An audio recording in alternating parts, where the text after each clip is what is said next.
your home with Build Aid on Mix 93.8. Proudly brought to you by AfriSam. AfriSam, creating concrete possibilities. Build Aid on Mix 93.8 FM. Good evening. My name is Graham Alexander. Simon and Kay in the studio as usual. How are you guys? We're doing wonderfully well, especially because we have a bounty of women in studio with us tonight. It's Women's Month, and Mix FM has been promoting Women's Month and will be for the rest of this month. We have 6 ladies in the studio this evening, 6 architects and the CEO of SACAP.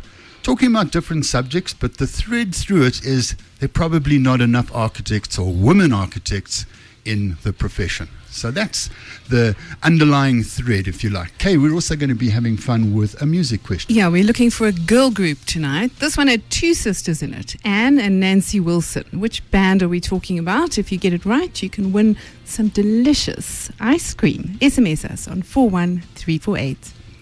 Build Aid on Mix, brought to you by AfriSam.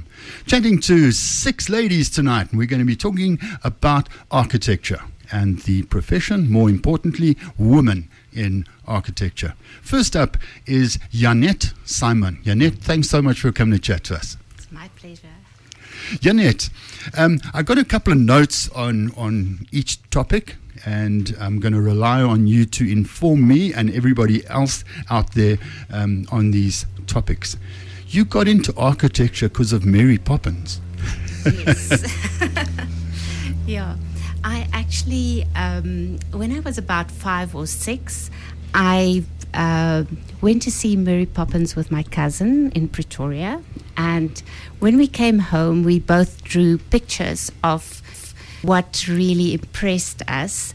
And I drew a picture of the London skyline with Mary Poppins on the clouds. And I think that's it. The skyline, London skyline. It all starts somewhere. Yes. That's a great story. Janette, there's a perceived face of architecture that it's a white male profession building big buildings.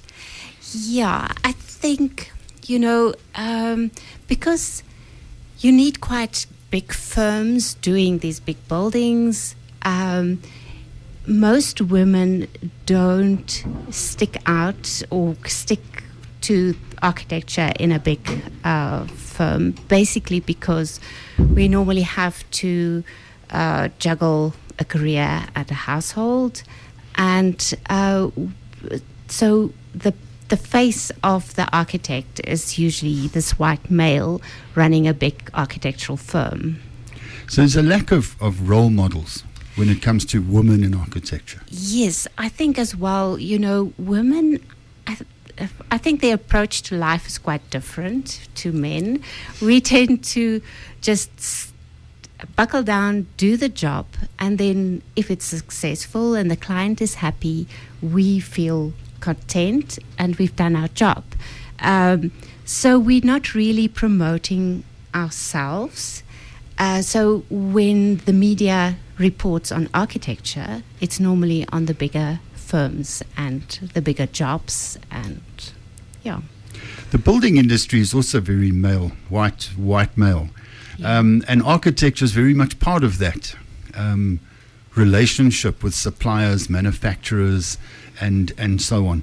Do you think women architects may battle with that overall industry infrastructure?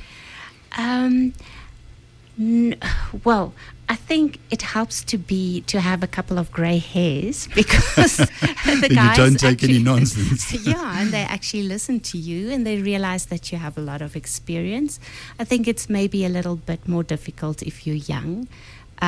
Luckily, when I started off, the firm I worked for, they supported us to a great extent. It was, you can do it, go for it. When it comes to transformation, getting women into architecture, is South Africa unique? I think because it's such a diverse we've got such a diversity in culture and experiences in history, and we actually There are more opportunities? Yeah, there's more opportunities. It's not as regulated. So, architecture is not just sitting in an office drawing drawings. It is actually, you can actually start going into urban design or landscape architects, or you can do community projects. So there's a lot of different aspects to architecture. It's not just big buildings. Okay. Janet, thank you so much. We're going to chat to Althea Peacock next about an expression or a word, resilience. My name's Graham Alexander, and I'm very fortunate to be chatting to 6 ladies tonight in the architectural profession. And we need to say thank you to GIFA, the Gauteng Institute for Architecture, who helped arrange this evening. My next guest is Althea Peacock. Althea, thank you so much for coming to chat to us. Hi, thanks for having us. Althea's words in architecture sometimes mean, I wouldn't say something different, but they have a deeper meaning. And I know a lot of architects will look at me with a with a sly grin. But one of those terms or a word is resilience. Correct. Give me your definition of what is it or isn't it? So resilience, the definition of the word itself, means something or a phenomenon that is in a state that whatever changes influence it or its system that it represents can revert to a former state, no matter what those changes are. And this idea of resilience has been applied to architectural systems, to urban systems, to ideas of how we understand our profession. So it's generally, the general understanding, at least, has been that it applies to how you design a building sustainably, how you design for buildings that need to survive natural disasters or be in war-torn countries, or any of those things which cause great stress to the architecture. That resilience is something that you're meant to be building into as an intent for the building. Althea, with transformation, Right. What has been your experience in your practice, in your architectural practice, and as an observation generally in the profession? Okay, so to relate to your question about transformation with resilience, my idea of resilience is that the word is a bit of a misnomer, and it means that you can't keep things in a steady state. Whatever changes you make to a system, those things mean that there is a change happening. And this has to relate back to the idea of transformation. Transformation, in my experience and in my architecture and in my practice, Lemon Pebble Architects, is that very little has transformed in terms of the bureaucracy that we operate within. But our endeavor and our practice is to work on spatial transformation rather than working on something that is just a political system or socio-political agenda. It is about making spaces relevant, about making architecture relevant, about making how you design urban spaces within their context relevant. So that is what the transformation is about.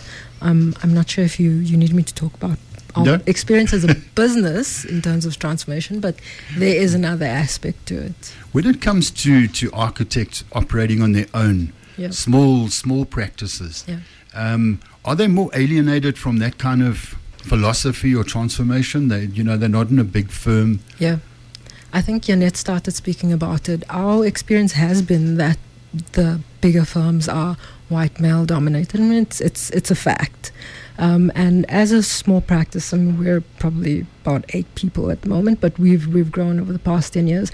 When we started out, we didn't have mentors. We were under-resourced. We came out of architecture school, having practiced for a few years in well-known architecture firms, but we didn't know anything about the business of architecture, and that is where the transformation needs to happen. Knowing what you do as an architect, those are the tools that everyone is equipped with. But as a woman in the architecture field and a woman of color in the architecture field, you often get boxed into this is what you are only able to do. Yeah. So there's battles that are ongoing, I think, in terms of how we experience transformation. Althea, would it be correct to say that transformation is a journey rather than an occurrence? For sure. It's going to take a bit of time. For sure. And obviously it requires some effort and energy. And that's why you good ladies are here tonight to talk about how we do this. It is something that happens over time, and I think we've been fortunate to be able to interact with people who are in academia, as well as knowing people who are in the policy making structures. So the dialogue has to be ongoing. We need to educate ourselves as practitioners about how we should be addressing that transformation and what that context is in order to make that transformation happen. And it is a slow process, but I think, like you say, it's an ongoing thing. Yeah. Althea Peacock, thank you so much. Thank you very much. Okay, how are we doing with our chick band? We got a lot of right answers, and here's a clue for you. Russ says he loves our show. Now, there's a clue in that for you. We're looking for a chick band, and it has two sisters in it, Anne and Nancy Wilson. They were very popular in the late 70s and 80s. So if you know which band we're talking about, I'm not giving you any further clues, send us an SMS on 41348 and you can win some extraordinary ice cream. Okay, you haven't mentioned once that it's one of my favorite bands. No, Not that would help anybody. No, who knows that? But who yes, needs to know that? everybody, it's Graham's one of his favorite bands. There you go. Your home with BuildAid on Mix brings you all sorts of interesting info about building. Graham Alexander chats to different guests every Wednesday evening between 6 and 7. Proudly brought to you by AfriSam. AfriSam, creating concrete possibilities.